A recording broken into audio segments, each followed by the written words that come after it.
नमस्कार, स्वदेश न्यूज में आप सभी को स्वागत है। मैं हूं आपके साथ भागीरथ साहू। आप देख रहे हैं हमारा विशेष कार्यक्रम गुरु पूर्णिमा। दरअसल सर्वप्रथम माँ ही पूर्ण गुरु है, तत्पश्चात गुरु ही पूर्ण माँ है। गुरु व माँ हमेशा पूर्ण होते हैं, इसलिए हम गुरु पूर्णिमा मनाते हैं। माँ हमें जन्म देती है, इसलिए प्रथम गुरु है।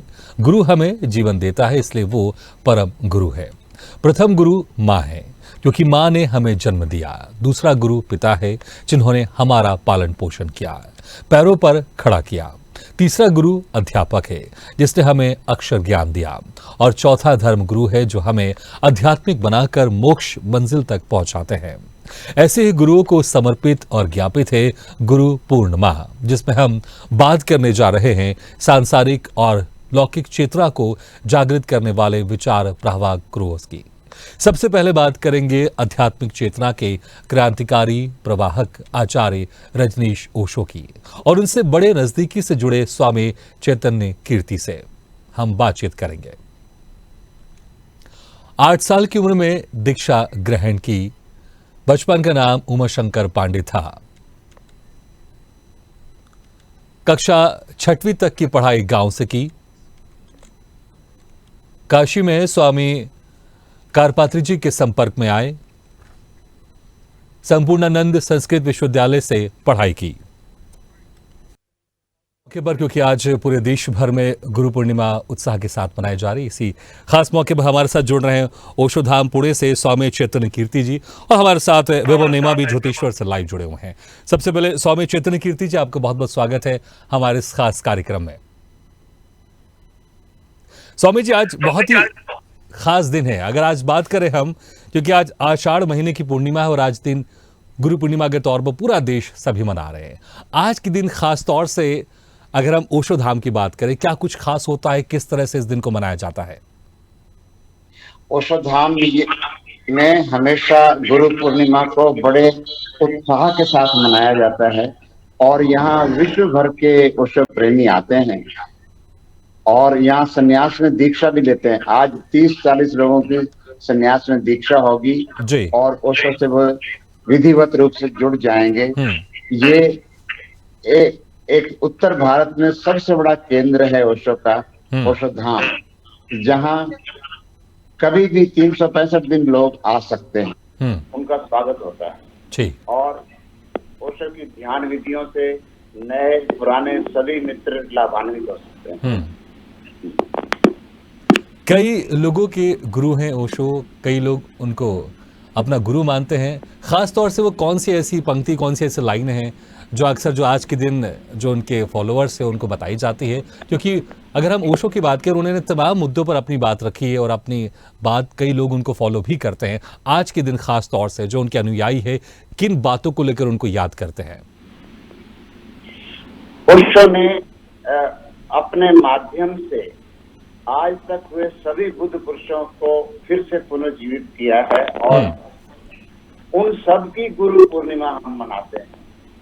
भगवान कृष्ण से लेकर बुद्ध, महावीर, गुरु नानक, गोरख, कबीर, सभी गुरुओं की ये गुरु पूर्णिमा संयुक्त है जी। ये संबोधि को उपलब्ध सभी जो महाचेता लोग हुए हैं सनातन काल से, उनमें सब की चेतना जुड़ी है, और ओशो ने उन सब को अभिव्यक्त किया है आज के युग के अनुसार, और वो पुनः जीवित हो गए सबके लिए। हम उनके समकालीन हो गए हैं, वो हमारे समकालीन हो गए।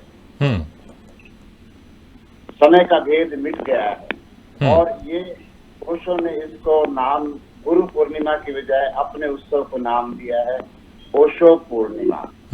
जैसे बुद्ध पूर्णिमा होती है, बुद्ध किससे जुड़ी हुई जी, कबीर की पूर्णिमा होती है, क्योंकि ओशो सभी पर बोले हैं, तो ये जो गुरु पूर्णिमा है वो सभी बुद्ध पुरुषों की है, इसलिए ओशो में सब समाहित है और सबकी पूर्णिमा हम मनाते हैं। बहुत सारी चीज ऐसी है जो समाज में चल रही थी, लेकिन जब ओशो के अगर हम उनके चीज़ों हिसाब से देखते तो बहुत सारी चीज़ें वो उसको डिफरेंट तरह से उसको पेश करते थे, उसको बदलते थे। क्योंकि अक्सर जब समाज में किसी की मृत्यु होती है तो दुख मनाया जाता था परिवार में, लेकिन उनका कहना था कि अगर किसी की मृत्यु होती है तो ये दुख का विषय नहीं, ये खुशी का विषय है, क्योंकि वो इस सांसारिक मोह से वो दूर जा रहे हैं। वो तो क्या उनके जाने के बाद भी इसी सिद्धांतों के साथ अभी जो आश्रम होता है वहाँ पर जो लोग आते हैं वो दीक्षा लेते हैं और इसी सिद्धांतों के साथ वो आगे बढ़ते जा रहे हैं, वहाँ के जो लोग आते हैं अनुयायी आते हैं और जो ओशो ने जो बताया है उसी के साथ वो आगे बढ़ते जा रहे हैं अभी भी? निश्चित ही ओशो ने जीवन और मृत्यु को अलग अलग नहीं बांटा है। जीवन के साथ मृत्यु जुड़ी ही है, दूसरा पक्ष उसका मृत्यु है। अगर जीवन उत्सव होगा तो मृत्यु भी उत्सव होगी जी। और जब हम मृत्यु का उत्सव मनाते हैं तो जाने वाली चेतना को भी मुक्ति का एहसास होता है। क्या हमने उनको पूर्ण विदाई दी, पूर्ण रूप से विदाई दी, और जैसे हंसी खुशी से आप एक मित्र को विदा करते हैं, रोते हुए विदा करेंगे तो एक मोह बना रहता है, अटैचमेंट बनी रहती है जी। उस आत्मा की भी मुक्ति नहीं हो पाती है, क्योंकि इतने सब लोग रो रहे हैं। जब हंसी खुशी से उत्सव के साथ विदा करेंगे तो उसकी आगे की यात्रा सुंदर होगी उस आत्मा की। लेकिन एक जो सामान्य इंसान है, उसका जो पूरा परिवार है, वो एक प्रेम भाव से जुड़ा रहता है, तो कैसे वो अपने आप को उस प्रेम भाव से थोड़ा दूर करके और वो इस जो सत्य है जो आपने कहा उसको समझ सके? ये प्रेम भाव को दूर नहीं करना, प्रेम भाव में आए हुए कलुष को दूर करना है, मलिनता को दूर करना है, मोह ममता को दूर करना है। प्रेम तो अपने शुद्ध रूप में प्रेम रहता ही है, उसमें मोह उसको खराब करता है जी, अटैचमेंट उसको खराब करती है, आसक्ति खराब करती है जी। तो अनासक्त प्रेम तो और ऊंची अवस्था है और ध्यान से हम उसी अवस्था को उपलब्ध होते हैं जी। अगर बात करें गुरु की, एक इंसान की जिंदगी में गुरु का कितना महत्व होता है, क्योंकि अक्सर कहा जाता है कि अगर उसकी जिंदगी में गुरु नहीं है तो वो दिशा भटक सकता है। और ओशो ने तो गुरु का अर्थ भी किया है, गु यानी अंधकार, रू यानी मिटाने वाला, जो आपके जीवन से अंधकार को मिटाता है, आपको अंधेरे से उजाले की ओर ले चलता है, तमसो मां ज्योतिर्गमय, तो वही गुरु है। हम तो अब जब से ये आषाढ़ पूर्णिमा है, इसमें ओशो ने काव्यात्मक ढंग से कहा है कि आषाढ़ में बादल घिरे होते हैं, उनका अपना घोर अंधेरा होता है बादलों का, काले बादलों का, लेकिन उसमें गुरु पूर्णिमा, गुरु जो है पूर्णिमा में चांद की तरह चमकता है जी। ये हमारा महत्व है आषाढ़ पूर्णिमा का। शिष्यों का अपना अंधेरा है जीवन में और गुरु उनको उस अंधेरे से मुक्त करता है जब वो प्रकाशित होता है उनके हृदय में।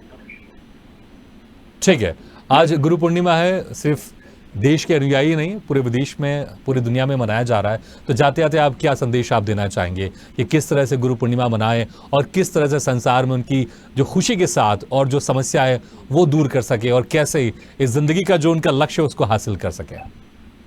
ओशो ने कहा है कि एक तरफ विक्षिप्त राजनीतिज्ञों की बहुतायत है, बहुत हैं वो, और बुद्ध पुरुष कम है, संतुलन बिगड़ चुका है। तो जितने लोग ध्यान में गहरे जाएंगे उतना वो इस विश्व को संतुलित करने में अपना योगदान देंगे जी। और अदरवाइज तो ये इतने एटम बन रहे हैं, इतना विनाश की सामग्री तैयार हो रही है, तो कुछ जो ध्यान से सृजन हो सकता है, ध्यान से प्रेम और करुणा उपजती है, जितने अधिक ध्यानी होंगे विश्व में उतना ही संतुलन पैदा होगा और आज बहुत जरूरत है उससे। ये ओशो का सनातन संदेश है जी। स्वामी जी, बहुत बहुत शुक्रिया, आपने समय निकाल के हमारे इस खास चर्चा में शामिल हुए और आपके जो खूबसूरत संदेश हैं और जो ओशो द्वारा बताए जो संदेश थे, जो मार्ग थे, आपने हमारे दर्शकों को बताया। बहुत बहुत शुक्रिया आपका। और आपको सुनाते हैं कि शंकराचार्य स्वामी अभिमुक्तेश्वर आनंद ने क्या कुछ कहा, ये आपको सुनाते हैं। गुरु पूर्णिमा, ये व्यास जी की जयंती है। व्यास जी सबसे बड़े गुरु इस समय माने गए हैं, क्योंकि व्यासोच्छिष्टम जगत सर्वम, व्यास जी ने महाभारत की रचना की, व्यास जी ने वेदों के 4 विभाग किए, व्यास जी ने 18 पुराण रचे। आज सारा संसार, विशेष करके हम सनातन धर्मी, हम भारतीय संस्कृति के मानने वाले व्यास जी से बड़ा दूसरा गुरु नहीं पाते हैं, क्योंकि व्यास जी ने हमको जो ज्ञान दिया है उसी को आधार बना करके इस समय हम अपना जीवन जी रहे हैं। और उसी व्यास परंपरा में जगतगुरु शंकराचार्य जी आते हैं और उन्हीं की परंपरा में हमारे गुरु जी परम पूज्य ज्योतिष पीठ और द्वारका शारदा पीठ के शंकराचार्य स्वामी स्वरूपानंद सरस्वती जी महाराज आते हैं, जिनके हम लोग शिष्य हैं। आज हम लोग गुरु पूर्णिमा पर उनकी पूजा। चलिए अब सीधे लेकर चलते हैं आपको ज्योतिश्वर, जहां पर हमारे सहयोगी वैभव नेमा मौजूद हैं। वैभव, क्या कुछ देख पा रहे हैं आज वहां पर आप? गुरु पूर्णिमा है, पूरा देश में हर्षोल्लास के साथ मनाया जा रहा है। ज्योतिश्वर में क्या कुछ नजारा, कैसा माहौल है? बिल्कुल भगीरथ जी, मैं आपको बता दूं कि सनातन संस्कृति में जो सबसे बड़े गुरु माने जाते हैं, सनातन धर्म के रक्षक जो होते हैं, वह शंकराचार्य जी होते हैं। और ऐसे 4 मठ बने हुए हैं सनातन धर्म की रक्षा के लिए। और उसी में से एक मठ के शंकराचार्य जी जो स्वामी अभिमुक्तेश्वरानंद जी हैं, वो आज ज्योतिश्वर में मौजूद हैं और उनका चौमासा यह ज्योतिश्वर में होने वाला है। और आज गुरु पूर्णिमा है। गुरु परंपरा के अनुसार शिष्य अपने गुरु के दर्शन करने के लिए, गुरु को दक्षिणा देने के लिए, गुरु का आशीर्वाद लेने के लिए आते हैं। तो दूर दूर से गुरु के जो संत हैं, जो उनके शिष्य हैं, वह सभी उनके दर्शन के लिए, उनके आशीर्वाद की आकांक्षा लेकर गुरु के दर तक आए हुए हैं। काफी भीड़ है ज्योतिश्वर धाम में। जी, किस तरह से आप श्रद्धालु देख सकते हैं कि वहां पर जो श्रद्धालु आ रहे हैं आम दिनों के मुकाबले, खासकर आज, जैसे आपने कहा कि शंकराचार्य अभिमुक्तेश्वरानंद वहां पर मौजूद हैं, तो क्या कुछ श्रद्धालु किस तरह से आप देख पा रहे हैं? कहां से दूर दूर से श्रद्धालु यहाँ पहुंच रहे हैं उनके दर्शन करने के लिए और इनसे दीक्षा लेने के लिए? साधु भगीरथ जी, भोपाल से, रायपुर से, हरियाणा से, राजस्थान से, अयोध्या से, ऐसे अन्य अन्य राज्यों से यहाँ भक्तों का तांता लगा हुआ है। और मणिपुर जो है, मेघालय जो है, उनका गुरु का आश्रम है जहाँ पे, वहाँ भीड़ लगी हुई है भक्तों की। और आज जो कि गुरु पूर्णिमा का पर्व है, तो गुरु दीक्षा का भी कार्यक्रम चल रहा है। तो अभी गुरु दीक्षा चल रही है। लगभग 100 से ज्यादा लोगों ने यहाँ पे गुरु दीक्षा ग्रहण की हुई है। गुरु दीक्षा को लेकर कुछ आज खास इंतजाम किए गए हैं और कोई खास कार्यक्रम जहां पर जो कुछ लोग आए वो गुरु दीक्षा ले सकें, क्योंकि हर कोई चाहता कि कोई एक ऐसा गुरु बनाए और जहां पर वो अपनी जिंदगी में जो उनकी समस्या होती है उस समस्या को दूर कर सके अपने गुरु के माध्यम से। तो आज गुरु दीक्षा को लेकर कोई खास कार्यक्रम वहां पर, और कोई समय निर्धारित है कि इस समय से लेकर इस समय तक गुरु दीक्षा ली जा सकती है? जी बिल्कुल भगीरथ जी, मैं आपको बता दूं, एक मानव के जीवन में सबसे बड़ा गुरु तो उसकी माँ होती है, लेकिन उसके बाद जीवन की आगे की राह के लिए उसे एक गुरु की सख्त आवश्यकता होती है। और सनातन परंपरा में गुरु के बिना जो भी धर्म कार्य होते हैं वह मान्य भी नहीं होते हैं। इसलिए बहुत अहम रोल होता है गुरु का। और इसी तारतम्य में आज 1 बजे से त्रिपुरालय में गुरु दीक्षा का कार्यक्रम रखा था, जो 2:30 बजे तक संपन्न होना था। और अभी लगभग वही तैयारियां चल रही हैं, गुरु दीक्षा चल रही है। और स्वामी जी स्वयं उपस्थित होकर लोगों को गुरु मंत्र दे रहे हैं, गुरु दीक्षा दे रहे हैं। कितनी की तादाद में अभी तक वहां पर श्रद्धालु पहुंचे और उन्होंने दीक्षा ली है? लगभग 100 लोगों ने अभी दीक्षा ले ली है। और काफी श्रद्धालुओं की भीड़ लगातार जा रही है ज्योतिश्वर में। और कुछ श्रद्धालु दर्शन करके लौट रहे हैं। चौमासा भी चालू होने वाला है। सभी के भोजन की व्यवस्था भी गुरुदेव ने यही आश्रम में की हुई है। ठीक वैभव, मैं चाहूंगा कि अगर आपके पास संभव है तो आप आसपास का नजारा दिखाएं, वहां पर जो श्रद्धालु हैं, क्योंकि मुझे लगता है आप आश्रम के बाहर ही खड़े हैं। अगर कुछ हो सके, कुछ अंदर का नजारा अगर आप लाइव दिखा सकते हैं तो जरूर दिखाएं आप। वैभव, आपको मेरी आवाज सुनाई दे रही है? जी, हमारे बीच स्वामी जी के एक भक्त हैं प्रदीप भार्गव जी, जो भोपाल से आए हुए हैं स्वामी जी के दर्शन के लिए। ठीक है, हम इनसे जानना चाहते हैं कितना विशेष है आज का यह पर्व। ये गुरु दीक्षा का पर्व, शिव तत्व का भाव व्यक्ति में आ जाना, उसको गुरु बोलते हैं। तो आज शंकराचार्य जी यहाँ नहीं हैं, लेकिन उनका शिव तत्व के रूप में वर्तमान शंकराचार्य जो उनके शिष्य रहे हैं, उनको हम गुरुत्व भाव मानते हुए और यहाँ उपस्थित हुए हैं। वैसे एक और विशेष बात है कि गुरुजी ने एक छोटे से कवित्व भाव में कहा था कि मैं, जहाँ मंदिर है वहाँ मैं देवी के रूप में प्रकट होकर यहाँ हूँ। और अब वो चले गए हैं तो वास्तव में देवी में ही वो समाहित हो गए हैं। और इसीलिए समाधि भी उनके करीब में रखी गई है। मैं एक छोटा सा साधक हूँ और हाई कोर्ट में वकालत करता हूँ। मुझ पर उन्होंने इतनी बड़ी कृपा की मैं उनसे सन 72 से जुड़ा हूँ, जब बुद्ध शंकराचार्य नहीं थे। उनकी प्रथम शंकराचार्य वर्ष 73 है, दूसरे द्वारका पीठ में लगभग 82-83 है, और मैं उनसे वैसे तो जुड़ा हूँ, लेकिन 2000 में मेरी दीक्षा हुई है।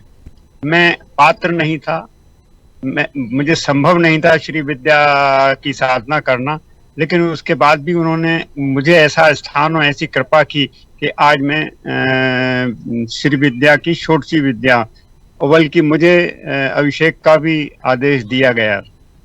मैं दो घटना पुरानी बताता हूँ। एक घटना वर्तमान में ये है कि देवी खुद आके स्वयं आपको प्रेरित करती हैं और कहती हैं, ये मैंने अनुभव किया। मेरा एक हाई कोर्ट में जाते हुए जबलपुर से ग्वालियर पहुंचा, और ग्वालियर से बहस करके लौट ही रहा था, तब भयानक एक्सीडेंट हो गया। उस एक्सीडेंट में मेरा पैर जाता रहा, अभी राड और प्लेट डली हुई है, लेकिन चौथे दिन मैं ऑपरेशन के बाद जैसे ही वापस आया तो मुझे देवी का मतलब मानस पटल पे सौंदर्य लहरी दिखने लगा। मैं भागा उसी हालत में कार लेके और कहीं भी आया। यहाँ महाराज जी भी आ सकते थे, 15 दिन को दर्शन देते थे, लेकिन उसी बीच में देवी की कृपा और माँ की कृपा कुछ ऐसी हुई कि सौंदर्य लहरी का आज मैं अपना भाष्य पूरा लिख के इन शंकराचार्य जी के माध्यम से प्रकाशित करने वाला हूँ, जो मेरे हाथ में पुस्तक है। ये मेरी नहीं है, बल्कि मैं तैयार करने में हूँ। तो गुरु कृपा इतनी होती है, उसमें एक श्लोक है, चित्र भानु शशि भानु। चित्र भानु शशि भानु को मतलब सूर्य चंद्र और सब उस गुरु में विराजमान रहते हैं, और वो उस एक मतलब कृपा और करुणा का भंडार थे। तो उनसे जुड़ना एक अपने आप में अलौकिक शक्तियां उनसे प्राप्त करना है। वो शक्ति मुझे भी उन्होंने दी। शक्ति दो प्रकार से मिलती है, एक तो मंत्र साधना के द्वारा, जिसके लिए मैं पात्र नहीं था, अब मंत्र साधना कर रहा हूँ। उन्होंने मंत्र साधना ना होते हुए भी मुझे शक्तिपात देके, शक्तिपात दीक्षा होती है कि एकदम कुछ प्रभावित कर देना। उससे आज मैं एक वकालत के रूप के अलावा भी महाराज जी से जुड़ा हूँ, इसीलिए मैं यहाँ आया हूँ। मुझको जाते जाते वो निर्देश दिए गए हैं कि अपने रूप में सौंदर्य लहरी, जो आदि शंकराचार्य की पुस्तक है और कई लोगों ने भिन्न भिन्न रूप में तंत्र विद्या के साथ लिखी है, मैं उसको अलग करके महाराज जी को पूरा बता चुका हूँ लिख के, और वो उसका मूर्त रूप गुरु के कारण, गुरु प्रभाव में बता रहा हूँ, गुरु के कारण मैं दे रहा हूँ। अब गुरु ऐसे विलक्षण थे कि उन्होंने दो शाखाएं, दो हाथ तैयार किए हैं जो सामने हैं। एक अवमुक्तेश्वरानंद जी, जिनको कि मैं इसमें मानता हूं कि सौंदर्य ली के 60वें दोहे में वर्णन है, और एक सतानंद जी। तो गुरु ने ऐसे ऐसे ऐसे ऐसे हाथ प्रकट किए हैं कि गुरु अभी इन दोनों के रूप में विराजमान है। और आज गुरु पूर्णिमा में, क्योंकि मैं अभिमुक्तेश्वरानंद जी इस क्षेत्र के शंकराचार्य हैं, और उन्होंने ये स्वीकार किया है कि वो 3 माह तक यहाँ रहेंगे, 3 माह तक यहाँ सब अर्चन होगा। और उसी तारतम्य में मैं भी अपने वकालत के कुछ कोने के फुर्सत में अपनी कुछ पुस्तक को रूप देने वाला। वास्तविकता इसमें यह है कि अगर गुरु भाव, अभी ये आप खुद भी चर्चा कर रहे थे कि माँ के बाद प्रथम एक प्रभाव जो होता है गुरु का होता है, और गुरु को अगर मिल गया तो माँ भी सोचती है कि सही जगह पहुंच गए, और फिर गुरु से अपन ने सब कुछ ले लिया तो फिर हम किसी तरफ देखने के नहीं। जैसे गुरु पूर्णिमा विशेष है। और एक और बात बता दूं, आज जो गुरु पूर्णिमा के दिन पड़ती है, ये कितनी विशेष होती है कि इस दिन अगर व्यक्ति सही ढंग से चल के थोड़ा आगे बढ़े तो उसको एक यंत्र होता है, वो हिलने लगे तो उससे पता लग जाता है कितनी बारिश और कितना मौसम है। और दूसरे आज नीलकंठेश्वर के भी 5 के 6 के लगभग दर्शन होते हैं। यही गुरु पूर्णिमा है। धन्यवाद। हमारे साथ ये श्रद्धालु मौजूद थे भगीरथ जी, और इन्होंने बताया कि गुरु की महिमा क्या होती है। भोपाल से आए हुए हैं और अपने हाई कोर्ट का काम छोड़कर आए हुए हैं, और लगभग 3 माह जो गुरु का चौमासा यहाँ होने वाला है उसमें यह सम्मिलित होंगे। बिल्कुल। बहुत महिमा है गुरु की, और यहाँ पे जो जी। शंकराचार्य जी थे उनकी भी काफी सिद्धि थी, और अब उनके बाद उनके जो उत्तराधिकारी थे 2 ठीक है, शंकराचार्य बिल्कुल जी वैभव, अभी बहुत बहुत शुक्रिया आपकी इस तमाम चर्चा के लिए, बहुत बहुत शुक्रिया आपका वैभव। तो ज्योतिश्वर से हमारे जो संवाददाता हैं सहयोगी वैभव नेमा, वो आपको बता रहे थे और चर्चा भी कर रहे थे, जो वहाँ पर श्रद्धालु आए थे, जो पुरोहित वहाँ पर आए थे, कि क्या कुछ महत्ता है आज के दिन की। इसी के साथ हमारी इस खास पेशकश में फिलहाल इतना, लेकिन खबरों का सिलसिला लगातार जारी। आप देखते रहिए स्वदेश न्यूज। सबसे पहले देश।